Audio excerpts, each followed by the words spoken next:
Me gustaría que comenzáramos por definir qué es la osteoporosis. La osteoporosis es una enfermedad que se caracteriza por una disminución de la densidad ósea, es decir, el contenido de calcio en los huesos. No es cáncer en los huesos, que mucha gente cree que es eso.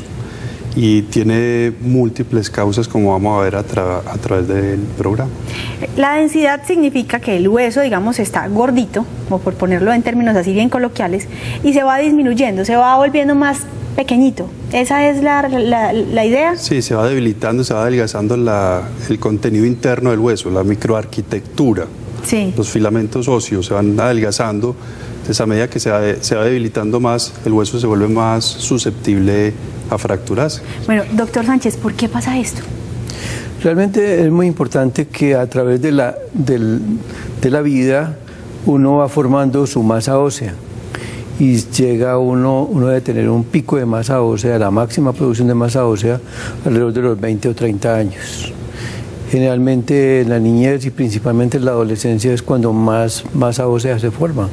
Entonces se forma no solamente en cantidad de calcio alrededor del hueso, sino en la calidad del hueso. Sí. Cuando llega ya uno el pico de masa ósea en adelante, de los 30 años en adelante, empieza a perder masa ósea. Y hay algunos factores que hacen que esa cantidad de masa ósea y calidad de masa ósea se pierda. Una de las causas más frecuentes es la menopausia y principalmente las alteraciones hormonales. Sí. Pero hay muchas más. Hay el problema nutricional, las enfermedades crónicas, las enfermedades reumáticas, el hipertiroidismo. Hay una cantidad de enfermedades que están incidiendo en la masa ósea. Entonces es importante que cuando se hace el diagnóstico, el médico tiene que llegar en un momento determinado a buscar la causa desencadenante de ese problema. ¿Siempre se pierde masa ósea en el momento, después de los 35 o solo en el momento de la enfermedad? Se considera que después de los 30 años se pierde alrededor de un 2% cada 10 años. 2% cada 10 años. Y en la menopausia se pierde del 2 al 3% por año. Ya. Entonces, la pérdida de masa ósea se acelera en la época de la menopausia. ¿En qué momento es normal y en qué momentos es osteoporosis? O sea, ¿cuál es el porcentaje donde es normal esa pérdida y cuándo es osteoporosis? Se considera que más o menos cuando ha perdido el 20 al 25% de masa ósea. Bueno, ¿cuál es el examen que uno se puede realizar para decir, bueno, usted tiene osteoporosis? Sí, el examen para saber que hay osteoporosis se llama densitometría ósea.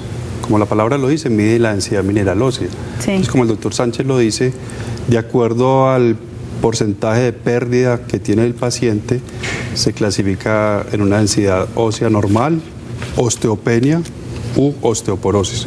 Entonces, si la pérdida está entre 10 a 25%, podemos hablar que tiene osteopenia o baja masa ósea. Si la pérdida es por encima de 25% o más, ya hablamos de osteoporosis. Pero como decíamos anteriormente, la osteoporosis tiene múltiples causas. Entonces es necesario indagar por qué cada paciente tiene osteoporosis, porque hay muchas causas. Sí. Bueno, cuando una persona tiene ya 20 años, más de 20 años, que dice que ese fue el tope máximo Pico de masa ósea. De masa ósea, y después de esta edad dice, voy a empezar a tomar leche, a tomar calcio. ¿Ahí hay algo que hacer o se tiene que hacer desde que es chiquito hasta llegar a esa edad?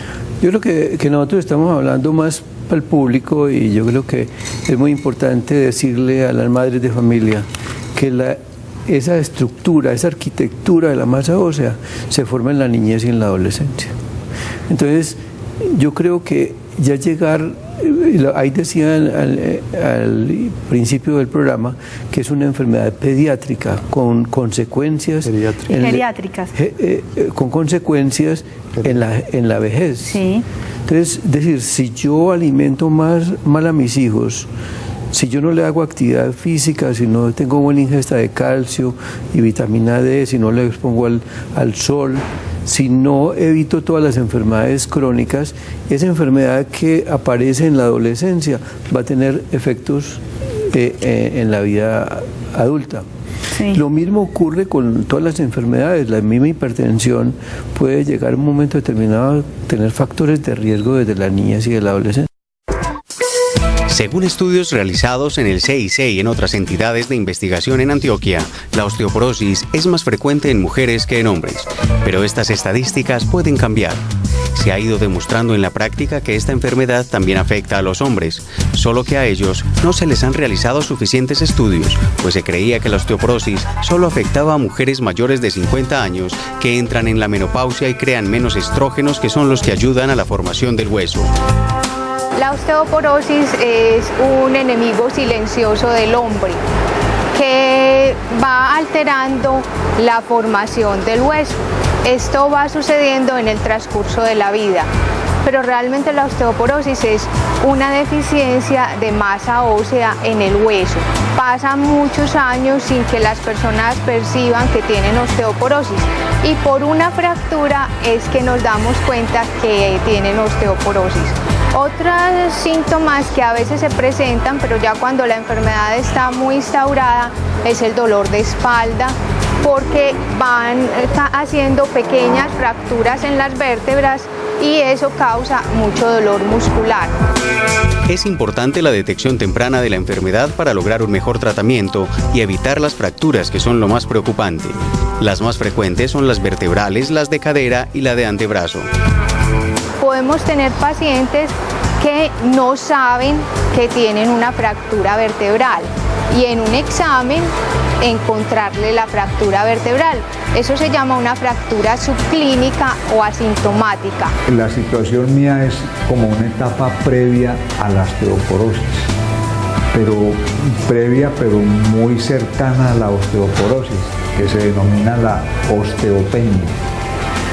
Pues me diagnosticaron la osteopenia a los 62 años de edad, o sea, va a ser unos 5 años más o menos. Realmente no hubo así como un síntoma, llamémoslo así, dramático, alarmante, no decir tengo tal enfermedad, sino más bien que a través de una consulta médica con un médico general, el doctor Ricardo Tobón, él consideró que valía la pena hacer una serie de análisis. Es importante, si en mi familia he tenido personas que han tenido osteoporosis diagnosticada o que han tenido fractura de fémur, de cadera o fracturas de columna, de vértebras, debo pensar, y si estoy en cierta etapa de la vida, por ejemplo posmenopáusica, o estoy muy delgada, entonces debo pensar en buscar la enfermedad. Existen ciertos factores de riesgo que pueden predisponer a la osteoporosis.